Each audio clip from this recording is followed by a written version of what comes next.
வாழ்க வளமுடன். நம்ம ஒரு வீடியோவில் பார்த்துருப்போம். இந்த ப்ளவுஸில் வந்து இந்த லேஸ் வைக்கிறதுல வந்து தப்பு பண்ணிட்டேன்.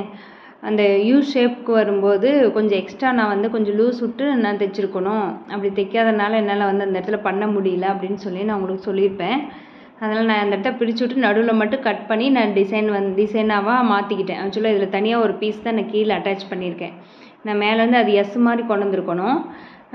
இல்லை நான் இந்த யூ மாதிரி நெக்குக்கு மட்டும் வச்சுருந்துருக்கணும். நான் என்ன பண்ணேன்னா யூ மாதிரி நெக்குக்கு வைக்கிறது தான் பிளானு. ஆக்சுவலாக அந்த இடத்துல வந்து எனக்கு வந்து தைக்கும்போது ஒரு லைன் ஃபஸ்ட்டு மேல் லைன் அடிச்சுட்டு போயிட்டேன். ரெண்டாவது லைன் அடிக்கும்போது எனக்கு வந்து அந்த இது உட்காரல. ஏன்னா இது வந்து திக்னஸ் அதிகமாக இருந்தனால. இது நான் ஆல்ரெடி உங்களுக்கு சொல்லியிருப்பேன் ஒரு வீடியோவில். ஆனால் இந்த ப்ளவுஸுக்கு எனக்கு கிடைச்ச ரிப்ளை வந்து செமக்கா அப்படின்னு சொல்லி ஒரு பொண்ணு வந்து செமையாக இருக்குதுன்னு சொல்லியிருக்கு. ப்ளவுஸு டிசைனு ப்ளவுஸ் ஃபிட்டிங்கு எல்லாமே சூப்பர்னு சொல்லிடுச்சு. ஆக்சுவலாக நம்ம சில டைம்ஸ் அப்படி தான் தப்பு பண்ணிட்டோமே ஆச்சோன்னு ஒரு நம்ம கரெக்ட் பண்ணுவோம். ஆனால் அந்த மாதிரி ப்ளவுஸுக்கு எல்லாமே வந்து நல்ல ஒரு ரிப்ளை தான் எனக்கு வந்திருக்கு.